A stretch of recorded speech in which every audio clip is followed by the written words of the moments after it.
আমি একটা মহিলা মেম্বার মহিলা হয়ে আমার উপরে এত চাপ। ঈদের বস্ত্র বিতরণকে কেন্দ্র করে সামনে এলো তৃণমূলের গোষ্ঠীদ্বন্দ্ব। তৃণমূলের মহিলা মেম্বারকে মারধরের হুমকি দেওয়ার অভিযোগ উঠল তৃণমূলেরই কর্মীদের বিরুদ্ধে। ঘটনাটি ঘটেছে গোঘাটের মান্দারণ পঞ্চায়েতের অন্তর্গত 58 নম্বর বুথ সংলগ্ন এলাকায়। 58 নম্বর বুথের মেম্বার রুকসাত পারভিন বলেন, পঞ্চায়েত থেকে তার বুথের অন্তর্গত বেশ কিছু পরিবারকে ঈদের পোশাক পাঠানো হয় পঞ্চায়েত থেকে। তবে সেই পোশাক তিনি নেওয়ার আগেই অঞ্চল সভাপতির নির্দেশে বেশ কিছু তৃণমূল কর্মী পঞ্চায়েত থেকে সেই পোশাক নিয়ে চলে আসে। পরবর্তীতে বুথের মেম্বার সেই পোশাক তাদের বাড়ি থেকে নিতে গেলে তার উপর চড়াও হয় ওই তৃণমূল কর্মীরা। এমনকি এদিন সকালে অপর এক তৃণমূল কর্মী শেখ নূর আলমকেও মারধর করে ওই তৃণমূল কর্মীরাই। এমতাবস্থায় তিনি ওই তৃণমূল কর্মীদের উপযুক্ত শাস্তির দাবি করেন। আমি গেছি যে আমাকে কি টাকা কি পোশাক যা আছে আমাকে দিন, আমি তো মেম্বার, আমি ভাগ করে দেবো।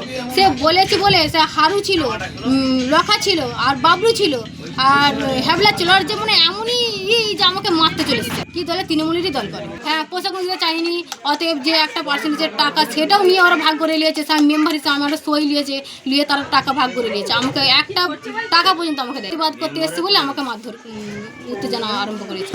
কোথাও মিনিমাম একটা কোথায় ছিল, তাকে এসে বলতে গেছিল, তাকে বেধড়ক 7-8টা ছেলে মেলে মেরেছে। এটা তাকে 2-3 বার মার হয়ে গেছে। কেন মার হবে এরকম করে? তো সবই তো করা হচ্ছে, অনশন সভাপতি না করালে ওরা করবে কেন? মানে টাকা একটা ভাগ অঙ্ক ছিল, সেই ভাগ অঙ্কটা ওরা নিজেরা ভাগ করে নিয়েছে।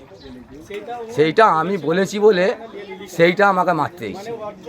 কেন আমিও তো দলটাই আছি, তাহলে আমি বলতেই পারি। হ্যাঁ, সেইটা নিয়ে যেন আমাকে মারামারি করছে। আমি তৃণমূল দল করি।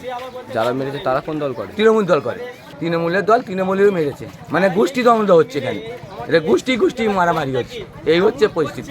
বুথ মেম্বারের স্বামী শেখ বশির আলী বলেন, আমরা কোনো খারাপ কাজের সাথে যুক্ত হতে চাই না, আমরা শান্তি চাই, পাশাপাশি মহিলা বুথ মেম্বারের নিরাপত্তা চাই। কালকে পঞ্চায়েত থেকে ঈদের জন্য গরিব মানুষদের লেগে জামা কাপড় দেওয়া হয়। কিছু ছেলে আমাদের এখান থেকে তারা যে মালটাকে কেড়ে নিয়ে আসে।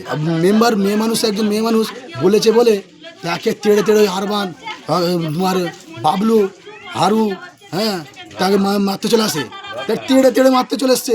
তাহলে আজকে এই মেয়ে মানুষ মেম্বারকে তার নিরাপত্তা নাই কে? অপরদিকে অঞ্চল সভাপতি শেখ আব্দুল আলী বলেন, ঘটনা প্রসঙ্গে আমি খোঁজ নেব, তবে এর আগেও ওই মেম্বার ও তার স্বামী দলকে কলুষিত করার চেষ্টা করেছে। এই প্রসঙ্গে আমি ঊর্ধ্বতন কর্তৃপক্ষকে জানাবো, বাকি সিদ্ধান্ত তারা নেবেন। এবং যেটা বলছে পুরোপুরি একবারে 100% মিথ্যা কথা। অঞ্চল সভাপতির বিরুদ্ধে যদি কিছু বলে থাকে সে প্রমাণ করে দেখা। হ্যাঁ, গোষ্ঠীদ্বন্দ্ব করার চেষ্টা করছে। ওই যে বশির বলে যে ছেলেটা আছে, উনি পার্টিকে এর আগেও কলুষিত করেছে, পার্টির নামে মিথ্যা অভিযোগ করেছে এবং আজও করার চেষ্টা করছে। দলের উপর নেতৃত্বকে জানাবো, আমার ব্লক সভাপতি, আমার জেলা নেতৃত্বকে জানাবো, তিনারা যেটা সিদ্ধান্ত নেবে সেই সিদ্ধান্ত। গোষ্ঠীদ্বন্দ্ব প্রসঙ্গে বিজেপি কর্মী দোলন দাস বলেন, তৃণমূল একটি পিছিয়ে পড়া দল। ঈদের পোশাক নিয়ে দ্বন্দ্ব কেবল এই দলেই দেখতে পাওয়া যায়। গাছের পাতা থেকে মাটি কিছুই বাদ রাখবে না এই দলের কর্মীরা। এই দলটা তো প্রথম থেকেই পিছনে হাঁটা দল। 2011 সাল থেকেই দেখে আসছে দলটা উন্নতি করায় এগিয়ে যাওয়ার জায়গায় সবসময় পিছিয়ে আসছে। তো তার দলের ভাইয়েরা লোকের বস্ত্র নিয়ে কাড়াকাড়ি করবে না তো কারা করবে? আর উনার ভাইয়েরা এদিকে লোকের বইয়ের বস্ত্র নিয়ে টানাটানি হচ্ছে, তাকে চাকরি দেবো বলে দীঘা নিয়ে যাচ্ছে, বিভিন্ন রকম।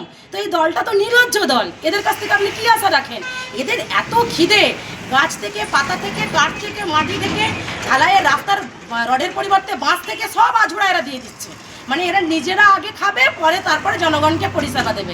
এই দলটার রীতিনীতি এটাই। নিউজ আজ বাংলা, গোঘাট। নিঃসন্তান হওয়ার কারণ স্বামী বা স্ত্রী যে কেউ হতে পারেন। IVF এর অ্যাডভান্স সায়েন্স আর এক্সপার্ট কেয়ার লক্ষ লক্ষ কাপেলের স্বপ্ন সার্থক করেছে। তাই বন্ধাত্বকে হারাতে আপনাদের অবশ্যই আসতে হবে আরামবাগ প্রাণ IVF ফার্টিলিটি সেন্টারে। এখানে চিকিৎসা করিয়ে অনেক দম্পতি সন্তানের মুখ দেখেছেন। আমাদের ঠিকানা আরামবাগ বসন্তপুর আমতলা বিবেকানন্দ পল্লী 2 নম্বর রেলগেটের পাশেই। মোবাইল নাম্বার 7865858781 অথবা 7908098172।